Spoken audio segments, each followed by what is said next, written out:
ततो जये मुदीरये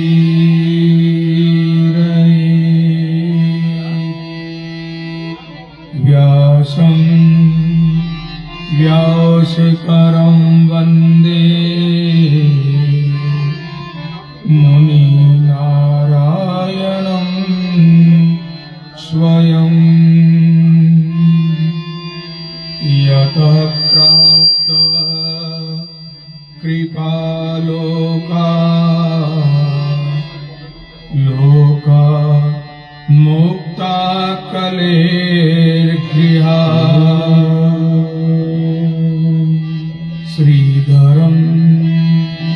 श्रीधरं वन्दे श्रीधरे कपरायणम् यस्य वे श्रीप्रसादेन श्रीधरेयं कृतीकृतः राधा भक्तिर् हरिर्ज्ञानम् ताभ्यां या च समन्विता तां श्रीभागवतीं गाथा वन्दे युगलरूपिणम्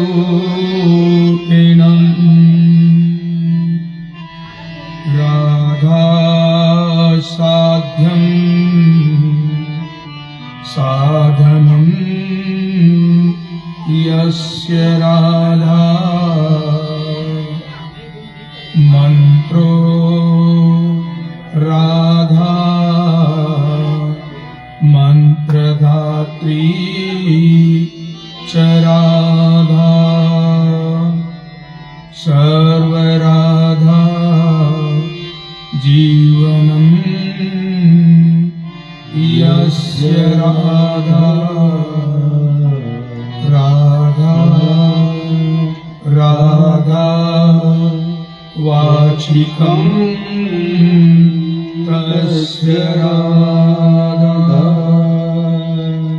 हयग्रीव हयग्रीव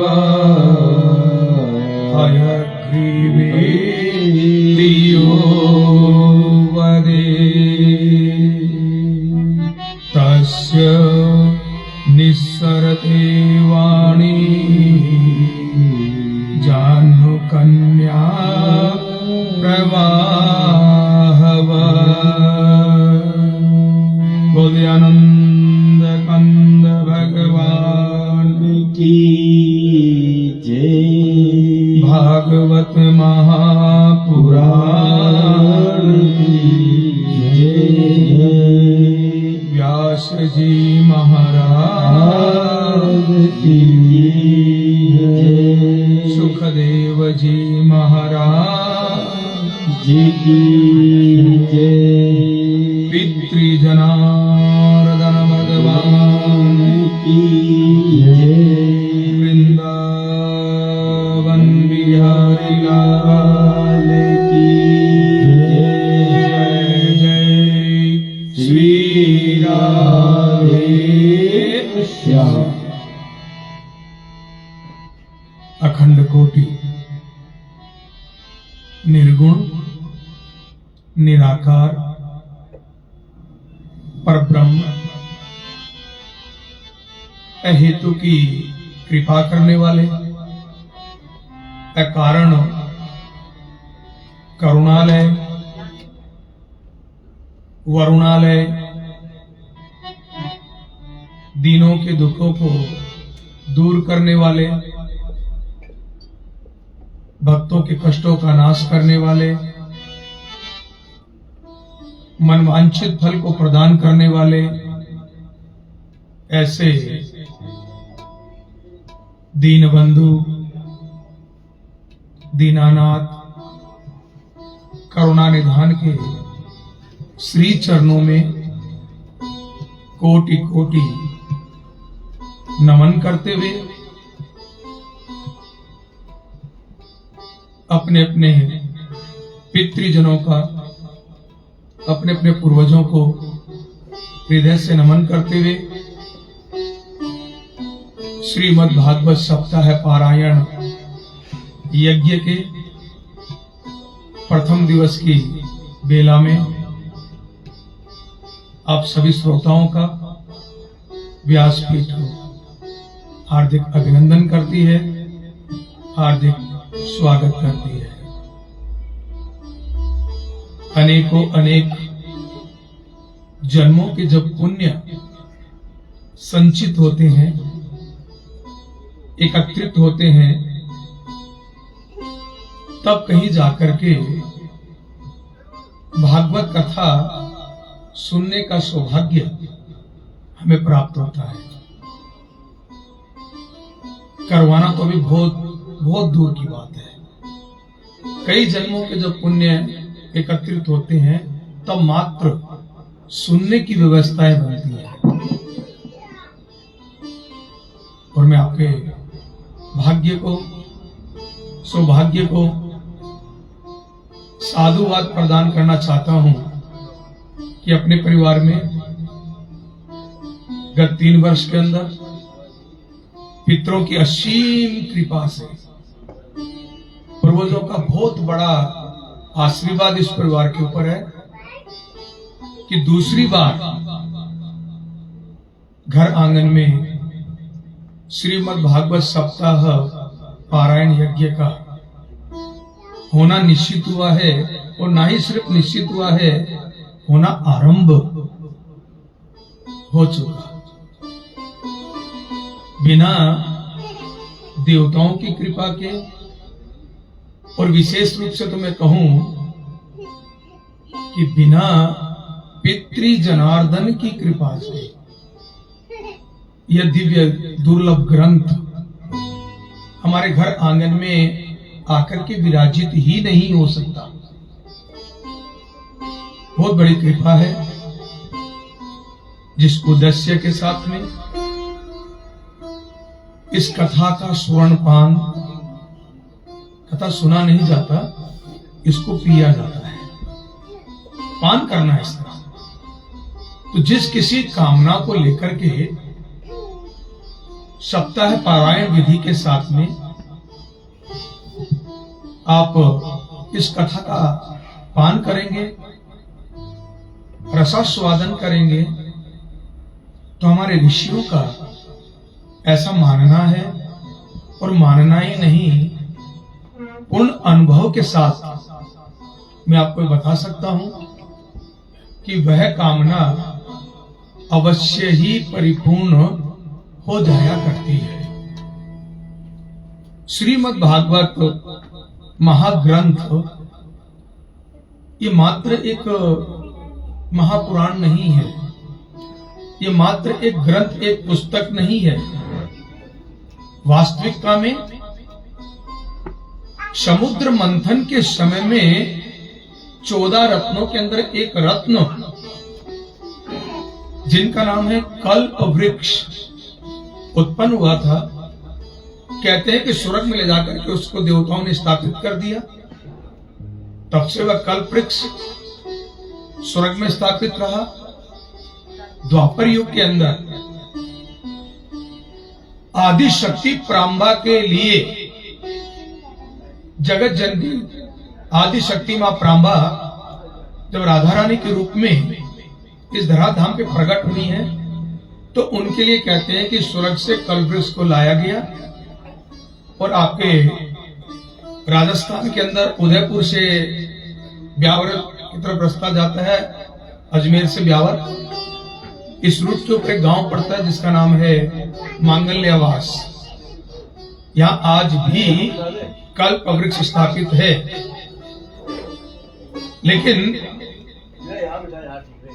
हमारे ऋषियों का ऐसा मत है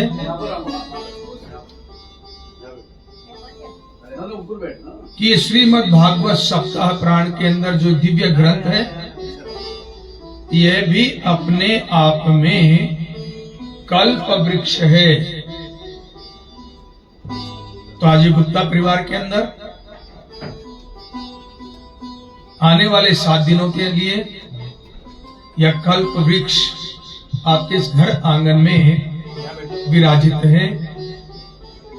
इस भागवत रूपी कल्प वृक्ष के छांव में किसी भी कामना को लेकर के आप बैठते हैं, वह कामना आपकी अवश्य ही परिपूर्ण होने वाली है। तो बड़ी श्रद्धा के साथ में, भक्ति और भाव के साथ में, नियम, संयम, क्रोध, आलस्य का त्याग करते हुए इस कथा का रसापान आप करें। आइए इस मधुर कथा के अंदर प्रवेश करते हुए भगवान श्री हरि का मधुराष्टक करते हुए कथा में हम लोग प्रविष्ट करेंगे।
मधुराधिपति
सवितं मधुरं सवितं मधुरं मधुराधिपतेरखिलं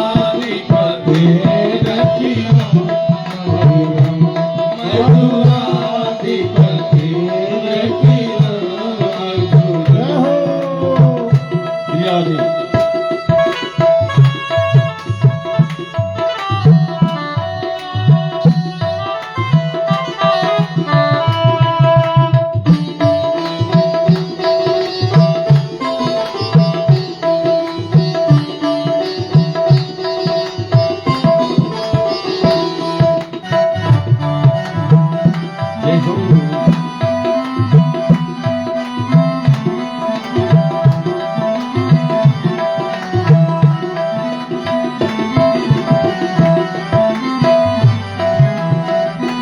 गुंजा मधुरा माला मधुरा गुंजा मधुरा माला मधुरा यमुना मधुरा बीजी मधुरा यमुना मधुरा बीजी मधुरा सलिलं मधुरं कमलं मधुरं सलिलं मधुरं कमलं मधुरं मधुराधिपतेरखिलं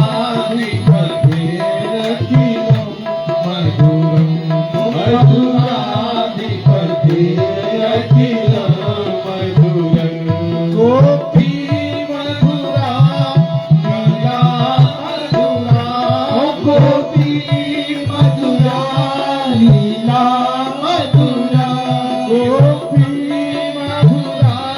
लीला मधुरा गोपी गोपी मधुरा लीला मधुरा युक्तं मधुरं मोदं मधुरं युक्तं मधुरं मोदं मधुरं ग्रीष्मं मधुरं शीर्षं मधुरं ग्रीष्मं मधुरं।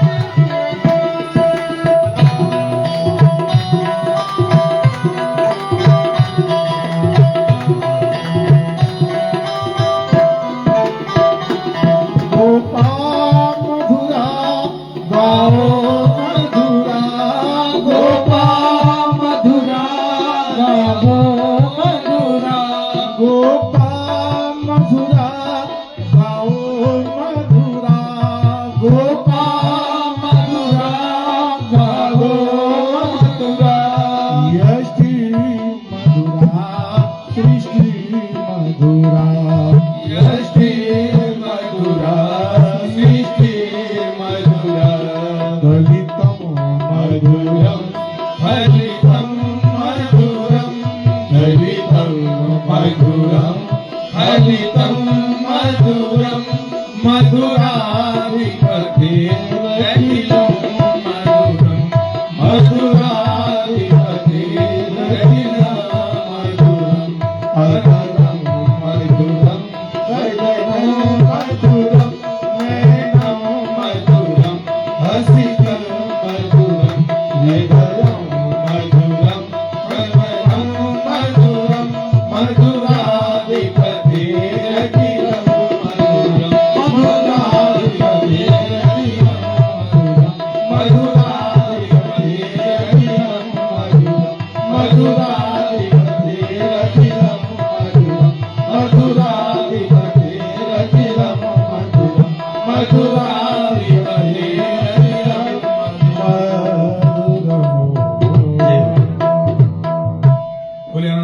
कंद भगवान की यं प्रवजन्तमनुपे तमपेतकृत्यं द्वैपायनो विरह का कर पुत्रेति तन्मयतया सर्वो विनेतु तं भूतहृदयम् मुनिमानतोऽस्मि। श्रीमद्भागवतं नाम पुराणं लोकविश्रुतम् शृणुच्छया मद्भक्त्या युक्तो मनः सन्तोषिकारकम्। नित्यं भागवतं यस्य पुराणं पठति नरः प्रत्यक्षरं भवेत् तस्य कपिलदानजं फलम्। नित्यं मम कथा यत्र तत्र तिष्ठन्ति वैष्णवा कलिर्बाह्या नरास्तवे ये चान्ति सदा मम। बोलिए कंद भगवान की जय हो। भागवत में प्रविष्ट करते हुए प्रथम दिवस की बेला में सबसे पहले इस दिव्य ग्रंथ के अंदर भागवत जी का महात्म दिया गया है। भागवत जी का परिचय दिया गया है। भागवत सुनने से हमें किस प्रकार के फलों की प्राप्ति होती है इस विषय में बताया गया है। किस प्रकार से इस दिव्य ग्रंथ का प्रादुर्भाव प्रकाट्य हुआ है, यह इस दिव्य ग्रंथ के अंदर कथा में बताया गया। व्यास जी महाराज बड़े ही श्रद्धा और विवेक के साथ में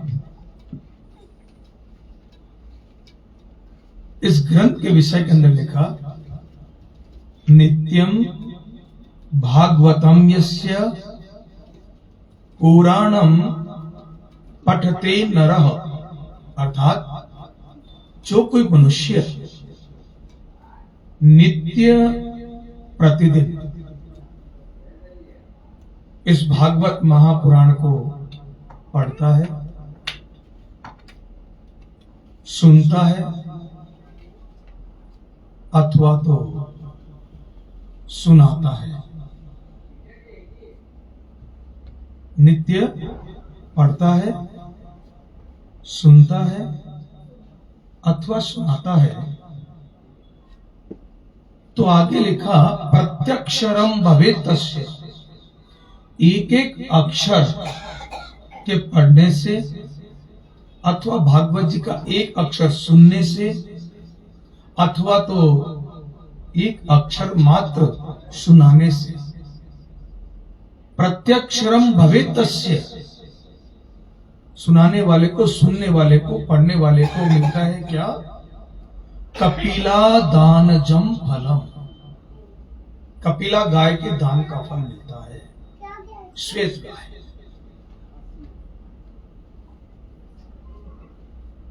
जिनसे पितरों का उद्धार होता है। वैतरणी नामक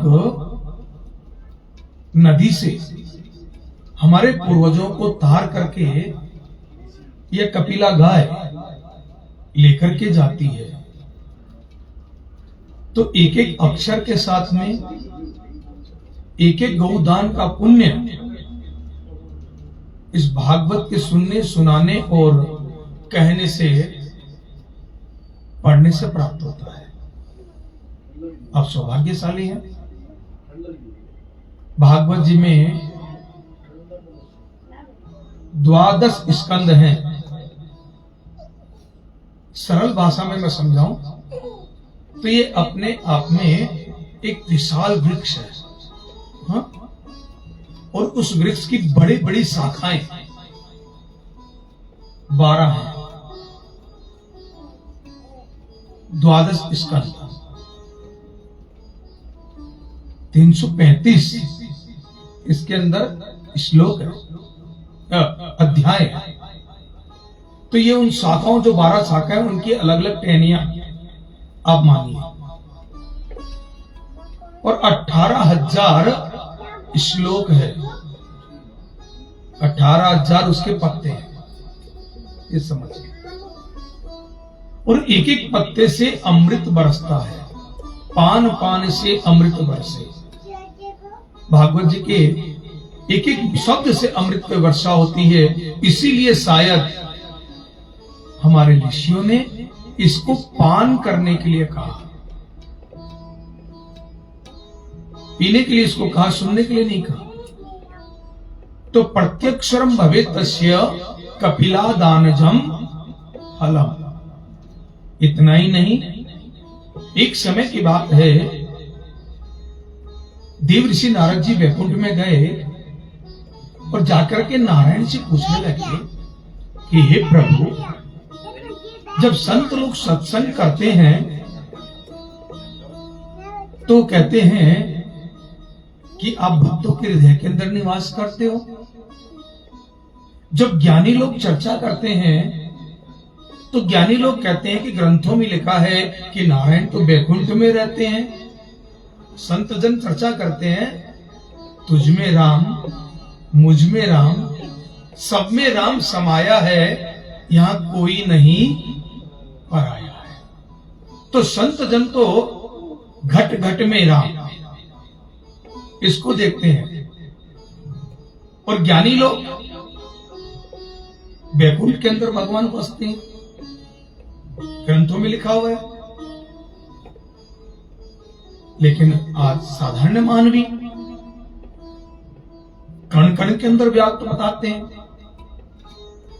तो प्रभु नारद जी प्रश्न कर रहे हैं कि हे भगवान, आप ये बताइए कि आप रहते वास्तव में कहां हैं? कण कण में रहते हैं, घट घट में रहते हैं, अथवा वैकुंठ में रहते हैं? आपका सही एड्रेस क्या है, वो बताइए। तो भागवत जी के अंदर भगवान नारद जी को जवाब देते हैं, नित्यम मम कथा यत्र, नित्यम मम कथा यत्र तत्र तिष्ठति वैष्णवः।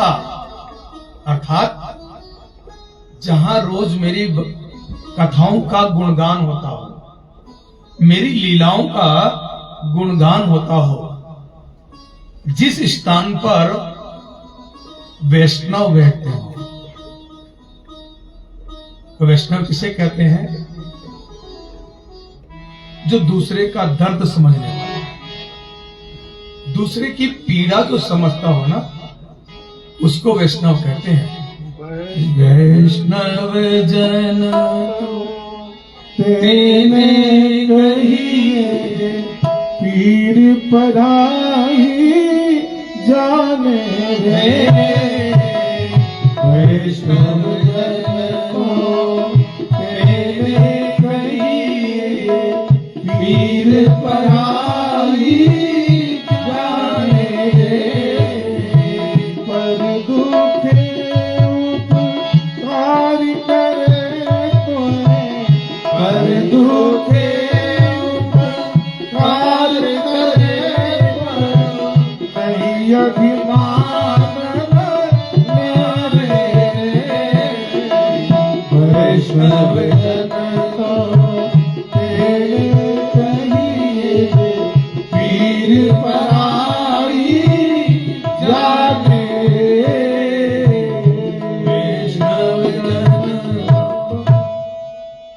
वैष्णव जन कहते हैं जो दूसरे की पीड़ा को समझता हो, दूसरे के दर्द को समझता हो, ना सिर्फ समझता हो, उस पीड़ा को दूर करने का जो प्रयत्न करता हो, जो अपने जीवन में दूसरों के हित के लिए कार्य करता हो, अर्थात परोपकार करता हो, पर हिते उपकार करे हो, मन अभिमान न आए। हृदय के अंदर फिर भी कितना करने के बाद भी कोई अभिमान नहीं, मैंने ऐसा किया, ये भाव नहीं। ऐसे लोगों को कहा जाता है वैष्णव जन। तो भगवान श्री हरि विष्णु कहते हैं कि हे नारद, नित्यम मम कथा यत्र तत्र तिष्ठति वैष्णव। जहां पे आप जैसे वैष्णव लोग विराजित होते हैं, जहां भगवान की कथा चलती हो, कली बाह्य नरातस्ते। हे नारद, उस स्थान के ऊपर कलयुग का असर नहीं आता। उस स्थान से कलयुग चला जाता है। क्यों? क्योंकि उस स्थान पे आकर के मैं स्वयं वहां पे विराजित होता हूं। कली बाह्य निरातस्य ये चांति सदा मम। मैं स्वयं आकर के वहां पर विराजित रहता हूं, कलयुग का प्रभाव नहीं रहता। और यही महात्म को जानते हुए, इन्हीं महात्म को हृदय के अंदर धारण करते हुए हमारे यजमान ने अपने आने वाले कुल के वंश के वंशज के लिए कलयुग का असर उस पे ना हो, केशव की कृपा उस पे बने, इस भाव को रखते हुए भागवत जी को सुनने का निर्णय लिया। एक समय नारद जी महाराज इसी भागवत जी को लेकर के अपने पिता ब्रह्मा जी के पास में गए और जाकर के भागवत जी के विषय में प्रश्न करने लगे। ये भागवत जी, इसका बीज कैसा है? बरगद का वृक्ष आप लोगों ने देखा होगा, सभी ने। इतना बड़ा विशाल वृक्ष है। क्या कभी बरगद के वृक्ष के बीज को आप लोगों ने देखा है? इतना बड़ा पेड़ है तो उसका बीज कितना बड़ा होगा? कभी उसके बीज को आप लोगों ने देखा? नहीं ना। पोस्ट तो जरूर देखी होगी, खसखस, सफेद दाना, उससे भी बारीक बरगद का बीज होता है, जो चिड़िया के पेट से होकर के गुजरता है। बरगद के वृक्ष पे लाल लाल फल लगते, इतने बड़े। जब फल टूट जाते तो कभी उसके अंदर देखना, बहुत छोटे छोटे छोटे छोटे सरसों के जैसे दाने, उसमें तो सरसों से तो हाफ से भी कम होंगे। ये उसका बीज है। ऐसे ही हमारे दिव्य भागवत जी का बीज भी बड़ा दिव्य है। 4 मंत्र ब्रह्मा जी ने अपने पुत्र नारद को दिए।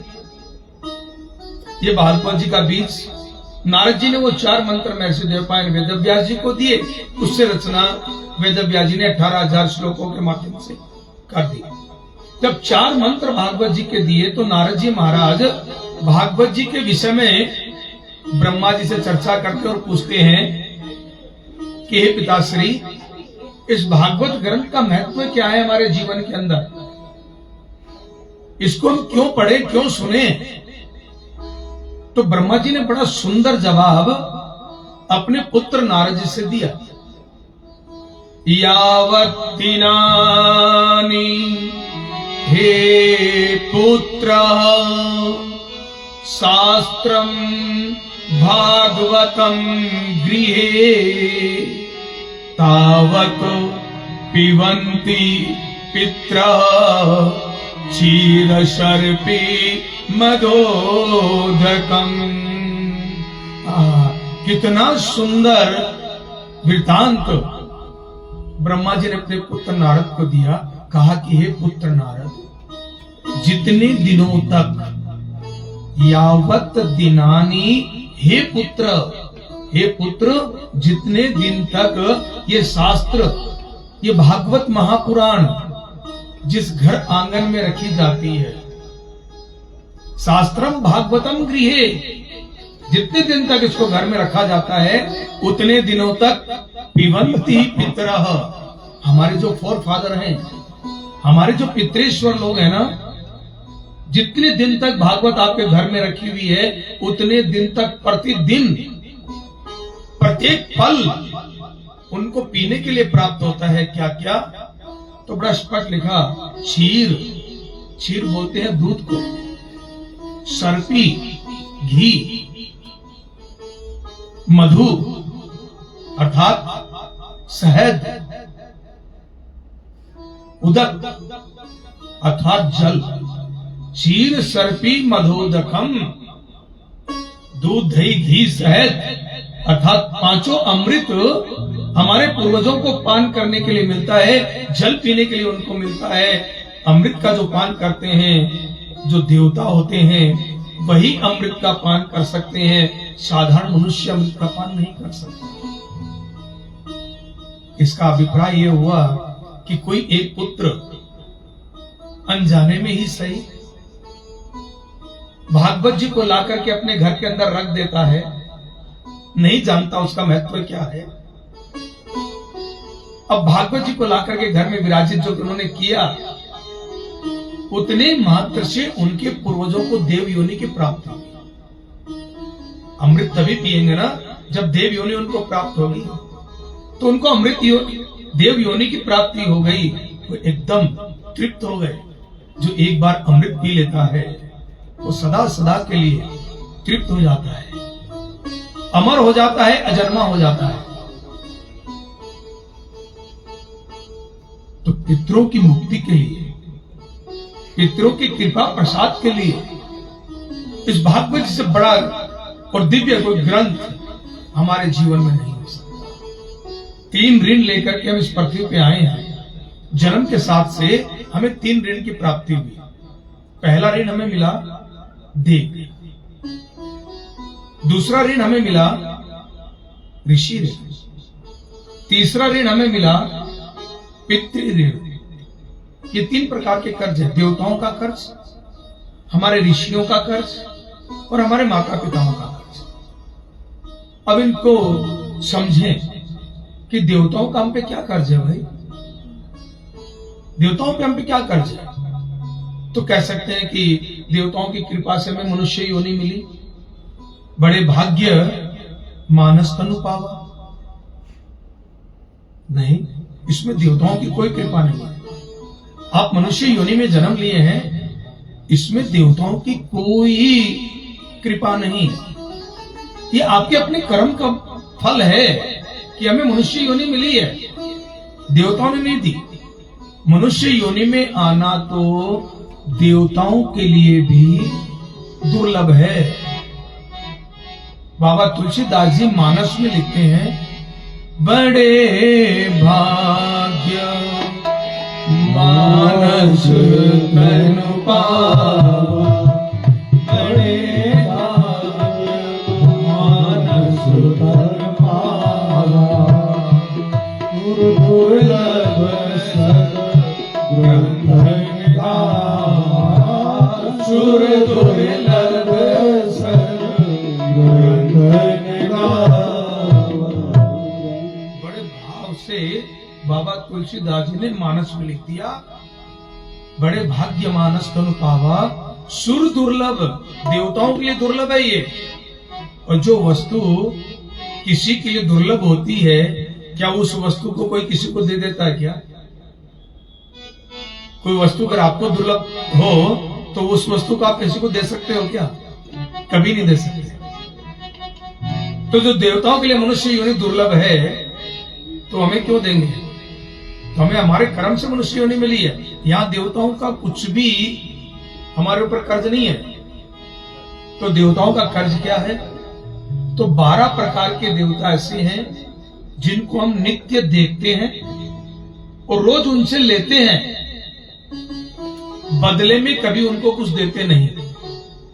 हाँ, वर्ष में 2-4 बार जब हमारे यहाँ घर में पूजन होता है किसी भी प्रकार का, और ब्राह्मण देवता घर पे आते हैं, उस समय में जरूर प्रयत्न करते हैं कि आपके कर्ज की कुछ किस्त चुक जाए। वो कब करते हैं? जब आपको पूजन आरंभ करने से पूर्व तिलक करते हुए स्वस्ति वाचन का पाठ करते हैं, और स्वस्ति वाचन का पाठ करते तो ये जो 12 देवता हैं उनका नामों का स्मरण करते हैं, उनको नमन करते हैं। ओम अग्निर्देवता वातो देवता, सूर्यो देवता, चंद्रमा देवता, वसुः देवता रुद्रः देवता दित्या देवता मरुतो देवता विश्वे देवा देवता बृहस्पतिर्देव इन्द्रो देवता वरुणो देवता। शांति पाठ करते हुए इन द्वादश देवताओं का नाम लेकर के उनका मन में स्मरण करते हुए आपके देव ऋण उतारने का प्रयत्न ब्राह्मण देवता करते हैं। आपके यहाँ अलग अलग देवता, अग्नि देवता, जब तक किचन में अग्नि ना हो आपका भोजन तैयार नहीं हो सकता। तो खाएंगे क्या? चलो मान लेते हैं हम लोग उपवास करते हैं तो फल फूल खा करके भी अपना दिन पार करते हैं और जीवन पूरा फल फूल से भी चल सकता है। अग्नि की कहीं आवश्यकता ही नहीं पड़ती। जो प्रकृति ने दिया लिया, दांतों से खाया, चबाया, हो गया, अग्नि की आवश्यकता नहीं पड़ी। लेकिन पेट के अंदर एक अग्नि होती है, उस अग्नि का नाम है जठरा अग्नि। आप जो कुछ आहार लेते हैं ना, उसको पचाती है, उसको रस बनाती है। अगर पेट की जठरा अग्नि शांत पड़ जाए, वो ना हो, तो कुछ भी हजम नहीं होगा, कुछ भी पचेगा नहीं। व्यवस्था हमारी थी कि चूल्हे पे पहली रोटी छोटी सी बना करके रखती थी देवियां और उसको घी लगाकर उसके 5 टुकड़े करके पंचग्रास अग्नि को जिमाया करते थे। लेकिन आज अगर ये कार्य करें